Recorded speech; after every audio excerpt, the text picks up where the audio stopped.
नमस्कार,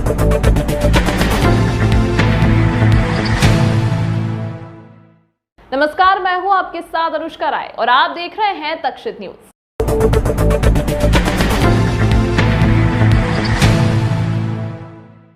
आज गुड़ी पड़वा से चैत्र नवरात्रि का आरंभ हुआ है। नए वर्ष की शुरुआत में इंदौर के राजवाड़ा पर सांसद, महापौर और राष्ट्रीय महासचिव द्वारा सुबह उगते सूर्य को अर्घ्य दिया गया।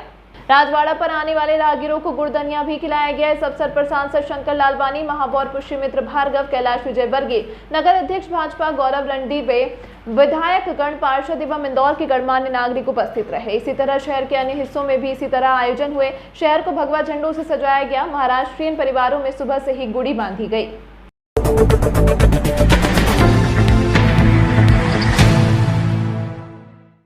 पूर्व लोकसभा अध्यक्ष सुमित्रा महाजन ने की लाडली बहना योजना की तारीफ। कहा, यह एक भाई की तरफ से उनकी बहनों के लिए है उपहार। 1000 रुपए की राशि घर चलाने के लिए नहीं, बल्कि आर्थिक संबल देने के लिए होगी। दरअसल मुख्यमंत्री के द्वारा शुरू की गई लाडली बहना योजना को लेकर जहां कांग्रेस लगातार सरकार पर सवाल खड़े कर रही है, तो वहीं भाजपा नेता भी इस योजना को लेकर लगातार मुख्यमंत्री की तारीफ कर रहे हैं। इसी कड़ी में पूर्व लोकसभा अध्यक्ष सुमित्रा महाजन ने भी इस योजना को लेकर मुख्यमंत्री की सराहना की। उन्होंने कहा कि किसी का भी परिवार का घर सरकार नहीं चलाती है, बल्कि सरकार ऐसी योजनाएं चलाकर उस परिवार को संबल प्रदान कर सकती है और यह लाडली बहना योजना भी ऐसी ही एक योजना है। और जिस तरीके से भाई दूज के दिन एक उपहार भाई अपनी बहन को देता है, उसी तरह से ये प्रदेश के मुखिया की तरफ से प्रदेश की बहनों को एक तोहफा दिया जा रहा है। ये देखो, एक बात सुनो, कोई भी योजना होती है, किसी का परिवार सरकार नहीं चलाती। मैं पहली बात आपको बताना चाहूँ कि किसी का परिवार, हर एक को भूखे पेट को, हर एक को भोजन रोज रोज सरकार नहीं दे सकती। सरकार योजना चला सकती है जिसके परिवार को या व्यक्ति को संबल मिले, एक आधार लगे। ये लाडली बहना योजना भी उसी में से एक है। 1000 रुपये में महिला का परिवार खाएगा नहीं, ये मुझे मालूम है, मगर महिला को, जैसे हम बोलते हैं ना, भाई दूज को भाई कुछ थोड़ा भी हाथ में रखता है तो बहना को लगता है मेरा कोई है, ये मेरा है। तो महिला का सबसे पहले तो खाता खुलेगा इस बहाने। वैसे तो मोदी जी ने भी बहुत अच्छी शुरुआत की है कि दोनों का एक साथ खाता PMJSY में भी होना, मगर महिला का खाता होगा उसका अपना, उसमें 5 रुपए भी हो तो उसको लगेगा ये मेरे है। तो ये आत्मविश्वास बढ़ेगा इस योजना से कि मेरे लिए, और मेरे लिए कोई है, मेरा कोई संबल है। मैं चाहती हूँ, ये आत्मविश्वास की बात है और इसलिए ये लाडली बहना योजना ये बहुत सार्थक हो जाएगी अगर उसका सब मिल करके ठीक तरीके से उपयोग करें।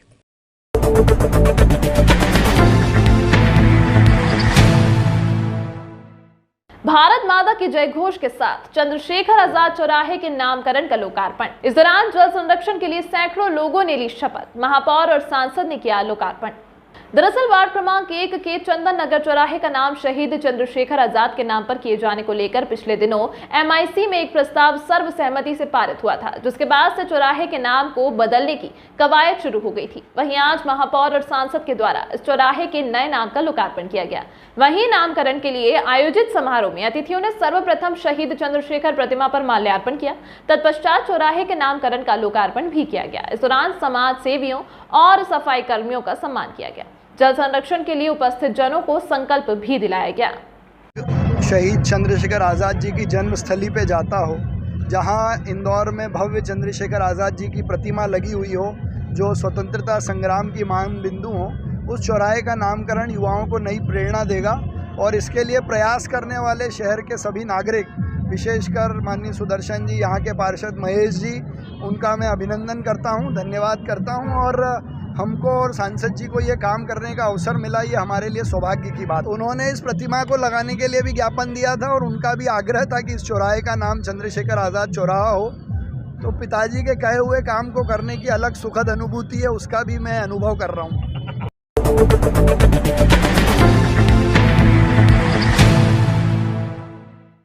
इंदौर में अब थाने पर अपनी शिकायत लेकर जाने वाले लोगों के प्रति पुलिस का व्यवहार और भी ज्यादा सहज और सौम्य रहेगा, जिसकी जानकारी आज पुलिस कमिश्नर ने दी। पुलिस कमिश्नर का कहना है कि शहर के किसी भी थाने पर में भले ही कोई पीड़ित पहुंचे या शिकायतकर्ता पहुंचे, उसके प्रति एक प्रोफेशनल रवैया पुलिस का रहेगा।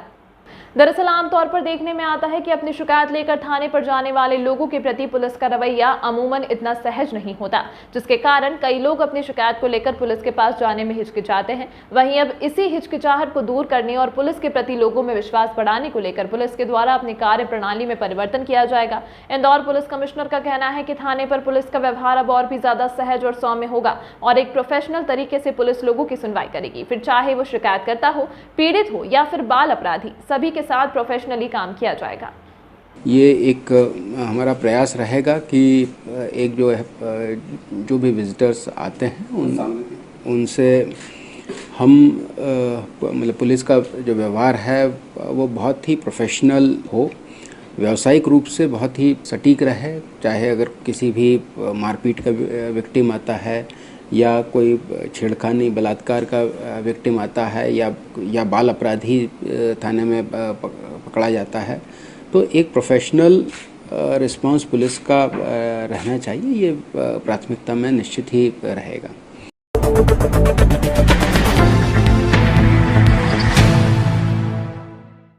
ओलावृष्टि से प्रभावित किसानों के मुआवजे को लेकर बोले मंत्री तुलसी सिलावट। हर किसान के नुकसान का मुआवजा सरकार द्वारा दिए जाने की कही बात। इंदौर में भी अधिकारियों को जमीनी स्तर पर मुआयना करने के दिए निर्देश। वहीं किसानों को मुआवजे को लेकर मंत्री सिलावट ने कहा कि संकट की हर घड़ी में राज्य सरकार किसानों के साथ है और मुख्यमंत्री किसानों के हितों के प्रति बेहद संवेदनशील और हमेशा चिंतित रहते हैं। मुख्यमंत्री ने भी वरिष्ठ स्तरों पर अतिवृष्टि और ओलावृष्टि की समस्या से निपटने के लिए आवश्यक दिशा निर्देश दिए हैं। साथ ही उन्होंने कहा कि देश में प्रदेश अकेला राज्य है जो 34,000 रुपए प्रति हेक्टेयर मुआवजा दे रहा है। साथ ही किसानों को फसल बीमा का लाभ भी मिलेगा। मध्य प्रदेश का एक मुख्यमंत्री किसान का बेटा हो, अभी उन्होंने कल सागर और विदिशा का दौरा किया।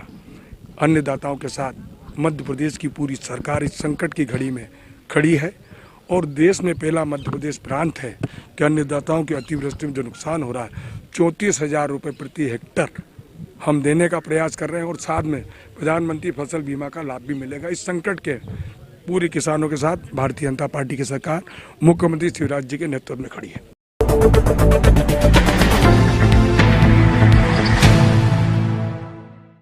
इंदौर शहर में अपराधियों और गुंडे बदमाशों को लेकर पुलिस कमिश्नर का एक्शन प्लान तैयार है, जिसके तहत पुलिस के द्वारा अपराधियों पर कठोर दंडात्मक कार्रवाई करने की बात पुलिस कमिश्नर ने कही है। वहीं पुलिस कमिश्नर का कहना है कि अब अपराधियों पर बंदिश किस तरीके से डाली जा सके उसको लेकर काम किया जाएगा। दरअसल इंदौर में नवागत पुलिस कमिश्नर ने आगमन के साथ ही उन्होंने अपनी कार्यप्रणाली का परिचय दे दिया है, जिसके तहत उन्होंने कहा कि शहर में गुंडे बदमाशों को लेकर ठोस प्रतिबंधात्मक कार्रवाई की जा सके और किस प्रकार से उन पर बंदिश डाल सके ताकि कोई भी आदतन अपराधी आम जनता पर अपराध ना कर सके, इसको लेकर भी काम किया जाएगा। वहीं उन्होंने कहा कि इंदौर शहर में आने वाले दिनों में ड्रग्स को लेकर भी कार्रवाई की जाने की बात कही गई, जिसमें उन्होंने कहा कि पुलिस की कोशिश रहेगी कि ड्रग्स की सप्लाई चेन को काटा जा सके और गुंडे बदमाशों को लेकर के हम उन पर ठोस प्रतिबंधात्मक कार्रवाई कर सकें और किस प्रकार से हम उन्हें बंदिश उन पर डाल सकें जिससे कोई भी आतन अपराधी किसी भी प्रकार का अपराध आम जनता के साथ न कर सके। निश्चित ही, क्योंकि यहाँ पर जैसा कि आपकी जानकारी में होगा ही कि एमडीएम की बहुत ही बड़ी ऐतिहासिक जब्ती इंदौर पुलिस ने की है और ड्रग्स जो है किसी भी महानगर का मतलब ट्रैफिक और ड्रग्स डेफिनेटली मैं ये बोलूँगा कि ये दोनों ही किसी भी महानगर की बहुत ही बड़ी समस्याएं रहती हैं। तो हम किस प्रकार से सप्लाई चेन को हम काट सकें और डिमांड को हम रिड्यूस कर सकें, इसका प्रयास रहेगा। तमाम महत्वपूर्ण खबरों के लिए देखते रहिए तक्षशित न्यूज।